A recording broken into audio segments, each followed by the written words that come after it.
soy abogado especializado en reclamación de pensiones de incapacidad permanente, reclamaciones o impugnaciones de altas médicas, reclamaciones de indemnizaciones y todo tipo de prestaciones derivadas de un accidente de trabajo, y también tramitamos en el despacho lo que es reclamaciones de grados de discapacidad. Y en el vídeo de hoy vamos a tratar de responder una pregunta que es muy frecuente en los despachos que nos dedicamos a este tipo de asuntos, como es la siguiente: tengo lumbalgia o lumbociatalgia, ¿podría solicitar una pensión de incapacidad permanente? Seguidamente lo vamos a explicar. Como hemos dicho en la introducción del vídeo, queremos hablar de los criterios o las posibilidades que pueden existir a la hora de plantearnos solicitar una pensión de incapacidad permanente en alguno de sus grados, absoluta, total, parcial, cuando una persona lo que tiene es lumbalgia de tipo crónico. Lo primero que tenemos que explicar, aunque entendemos que las personas que lo sufran, que son los que realmente seguramente tendrán acceso a este vídeo, no necesitan que le expliquemos lo que es una lumbalgia. Pero bueno, para cualquier persona y para introducir el vídeo, tenemos que decir que una lumbalgia se puede definir como un dolor que aparece normalmente en la parte central de la espalda, sobre todo en la zona lumbar, que a veces, muchas veces, se irradia a un miembro inferior o a ambos, pudiendo ser esa irradiación de diversa naturaleza. Pues en algunos casos puede llegar incluso hasta el tobillo, incluso hasta el pie. Algunas veces solamente llega por los muslos, por la parte de atrás de los muslos. Depende ya del tipo de patología que esté provocando esa lumbalgia.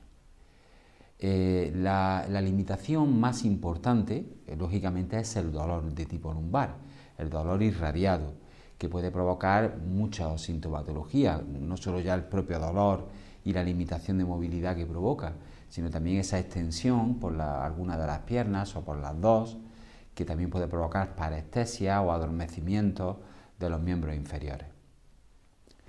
Tenemos que decir que, bueno, en los casos la lumbalgia, pues normalmente cuando aparece, pues suele tratarse de una forma conservadora. Se suelen aplicar relajantes musculares, analgésicos, etc. Pero bueno, si ese dolor persiste, si no cede, lo normal es que se derive al especialista correspondiente. Normalmente va a ser al traumatólogo. Y ese traumatólogo, pues bueno, realizará las pruebas que sean correspondientes, bien pruebas de imagen como una resonancia magnética o pruebas incluso de diagnóstico de posibles afectaciones neurológicas, como es una electromiografía, para apreciar si esa lumbalgia puede estar provocada por una patología de tipo de afectación de raíces nerviosas, de columna lumbar o de otra zona.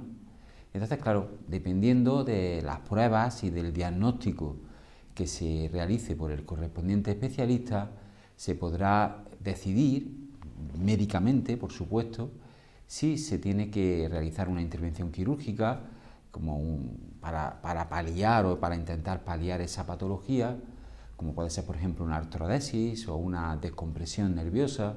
Depende de cada caso en concreto, del tipo de patología que esté provocando esa lumbalgia, si se podrá o no intervenir quirúrgicamente y qué tipo de intervención. Puede ocurrir también que esa patología, pues, que provoca esa lumbalgia, pues no se pueda intervenir. Entonces, lo normal o lo habitual es que para intentar paliar ese dolor se derive al especialista correspondiente que trate el dolor, como puede ser las diferentes unidades del dolor de los diferentes centros de salud y de los hospitales de referencia. En definitiva, en lo que a nosotros como abogados nos interesa es que ya se hayan agotado todas las posibilidades terapéuticas para intentar paliar los efectos de esa lumbalgia, como es el dolor, fundamentalmente, y las limitaciones que provoca. ¿Qué limitaciones suele provocar una lumbalgia cuando ya está cronificada, cuando ya está estabilizada y no tiene más posibilidades de curación? Lógicamente depende de cada caso.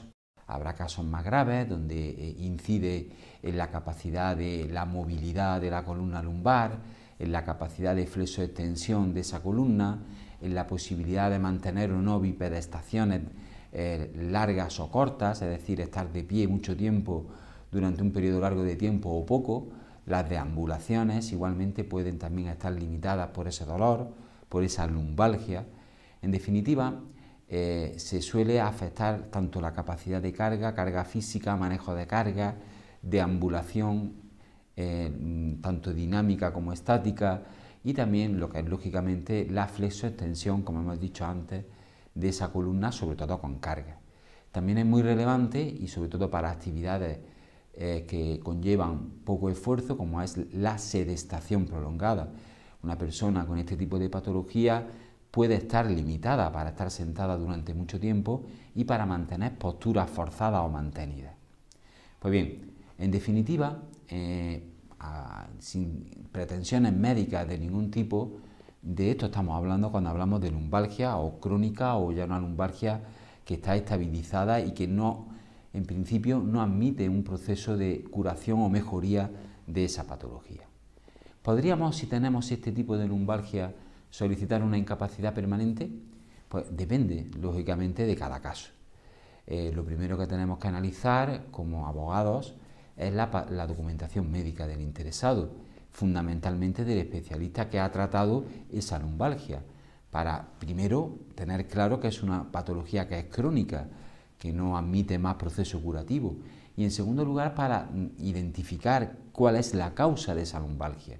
Puede ser una radiculopatía, una afectación de las raíces nerviosas de algunas vértebras lumbares, puede ser que al final hayamos tenido que ser sometidos a una artrodesis y nos han fijado algunas vértebras de la columna lumbar y eso provoca una serie de limitaciones. En definitiva, lógicamente, va a depender de cada caso ver qué ha provocado esa lumbalgia y comprobar qué limitaciones generan el interesado.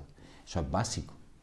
Ver si se le incide su capacidad de carga, si se le incide su capacidad de flexoextensión de columna, de deambulación, de bipedestación, de poder mantener posturas forzadas o no.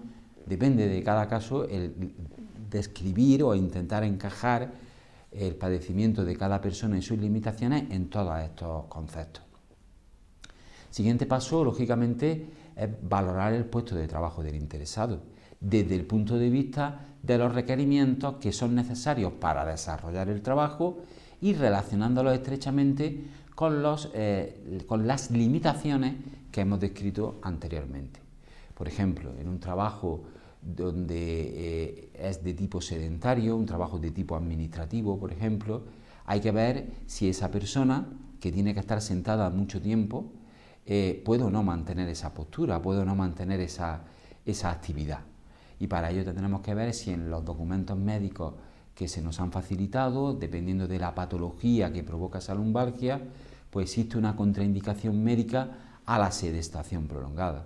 Si eso es así, habrá base suficiente para intentar, en principio, plantearnos solicitar una incapacidad. ¿Qué tipo de incapacidad podríamos solicitar? Pues lógicamente depende de cada caso. Habrá casos graves donde la lumbalgia provoca afectación grave a la movilidad del interesado, provocando, por ejemplo, limitaciones de la deambulación prolongada, limitaciones de la bipedestación, del manejo de carga, de la sedestación, donde se afecta gran parte de lo que es la movilidad global y el mantenimiento de postura del interesado, incluso con claudicación a la marcha, es decir, una persona cada poco tiempo tiene que dejar de andar o deambular porque el dolor lumbar no se lo permite, incluso a cortas distancias. Pues bien, en esos casos graves, definitivos, con dolor normalmente no controlado porque no cesa en ningún momento ni siquiera con medicación, pues ahí habría criterios para plantearnos una incapacidad permanente absoluta, que supone el 100% de nuestra base reguladora. En otros casos, habrá que valorar si en el trabajo de cada interesado las limitaciones que le provoca esta lumbalgia son compatibles o no. Por ejemplo, una persona que trabaja en una actividad donde hay que hacer esfuerzos físicos intensos, por ejemplo un mozo de almacén, un peón de la construcción, etcétera, pues si esa persona tiene limitadas la capacidad de manejo de carga, la flexoextensión de columna lumbar y en su trabajo esos requerimientos son esenciales, pues podríamos plantearnos solicitar una incapacidad permanente total. En otros casos, si no nos limita para desarrollar el trabajo de forma total, pero sí parcial, es decir, con una disminución del rendimiento superior al 33% de nuestro trabajo, en ese caso podríamos plantearnos solicitar una incapacidad parcial. Depende lógicamente de cada caso el valorar las limitaciones y encuadrarlas en qué tipo de incapacidad podríamos solicitar. Simplemente queremos ya terminar el vídeo poniendo de manifiesto cómo en nuestro despacho la valoración de su caso en particular es totalmente gratuita. Es decir, nosotros valoramos su información médica, valoramos su puesto de trabajo y le informamos si, según nuestra experiencia profesional de más de 25 años en este campo del derecho, podríamos o no solicitar una incapacidad permanente y el grado concreto que podríamos solicitar en su caso en particular. Asimismo, en nuestro despacho ofrecemos el servicio de primera consulta a través de correo electrónico gratuita. Pueden mandarnos su pregunta a la dirección que aparece en este vídeo y les responderemos a la mayor brevedad. Sin más, espero que el vídeo les haya gustado y hasta el siguiente vídeo.